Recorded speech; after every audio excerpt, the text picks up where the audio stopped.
Hey guys, welcome back to Slam Dunk Central. Today we'll talk about 6 of the biggest lies fans believe about the NBA every year. Let's head into it. Number 6. The Lakers are worthy of all the attention.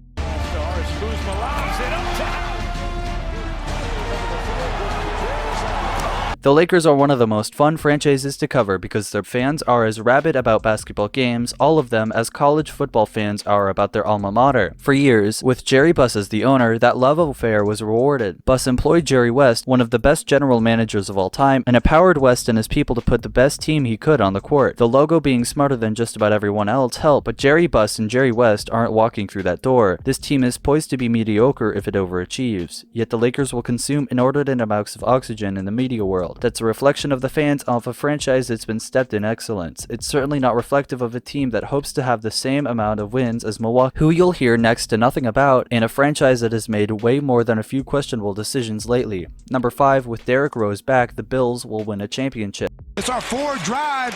D Rose swerving and serving.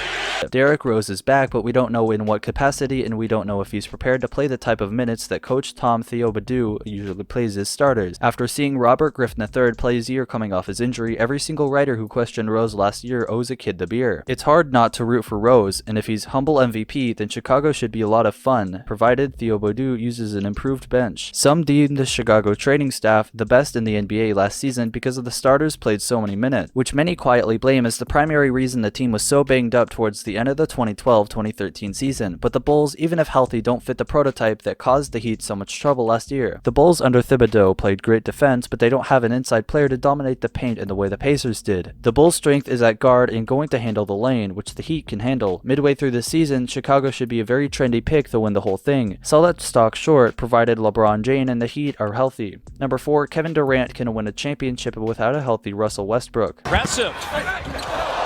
Denial.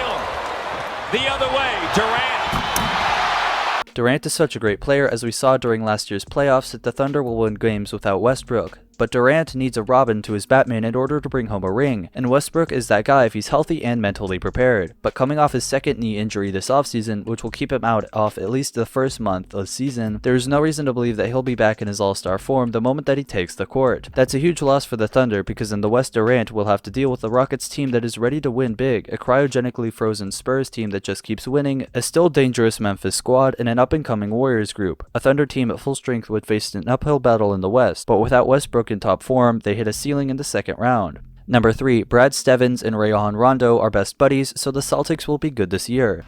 Three-pointer, that's good. Kemba Walker, nice step back. Can't get it to fall. Smart snatches the rebound.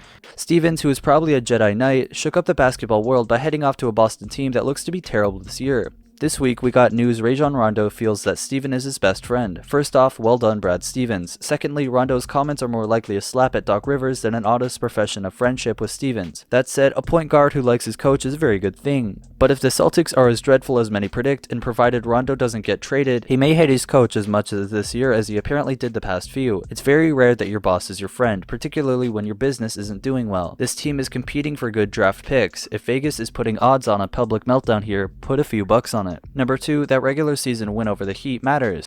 Crowder is watching the All-Star Middleton.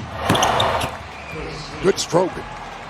Deep down, you know that in an 82-game regular season, some flukes occur, particularly on the second leg of a back-to-back on the road. But that won't stop you from getting excited about your Bulls or Pacers or Knicks, etc. beating Miami in February. The NBA regular season is important for trends rather than individual games. If a trend emerges, as it did in last year's playoffs, and a blueprint exists to beat Miami, then a February Heat loss could be significant. To be fair, Miami is vulnerable. They have the best player on the planet, but they just scraped by to win their second championships in a playoffs dominated by injuries to star players. The road promises to be tougher this year, particularly in an improved East, but the fan in us will convince ourselves that Miami is stubbing its toe against the Wizards in January means that they're vulnerable in June, even though it likely means very little. Number 1, LeBron is coming to my team next summer.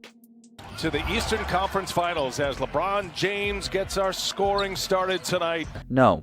No, he's not, except that maybe he is, and that is infuriating. It's the NBA equivalent of a Victoria's Secret model that's always complaining about meeting men. Of course, this has nothing to do with those of us who are normal humans. This is all about which billionaire can sway LeBron's mind. James is a total wild card at this point. No one knows what he's going to do, including him. Every team, but one, is going to be wrong about this, which means that at some point, every fan is going to lie to themselves about the prospect that King James could be lacing up for them next season. There's good reason for this, as LeBron is the one player that could push any of the several contending teams over the top and is probably one of the two players, the other one being Durant, who could lead every NBA team to the playoffs. There is also the fantasy that he could return to Cleveland to close up unfinished business there. However, that's the only tip of the iceberg. There are countless other scenarios that could play out with LeBron's possible free agency next summer, including the boring notion that he elects to stay in Miami. Just as LeBron's impending free agency swallowed the 2009 to 2010 season, it has the potential to do the same this year. And we'll all be reading into every quote and gesture he makes while convincing ourselves that he could be taking his talents to our favorite team. What do you think about these lies? Did you know that they were not true? Let us know in the comment section down below. This brings us to the end of our video. I hope you enjoyed it. Hit like if you did, and don't forget to subscribe to our channel so that you don't miss any of our videos in the future. Also, watch the 2 videos that are on your screen because I'm sure you'll love them. With that, I will see you in the next video.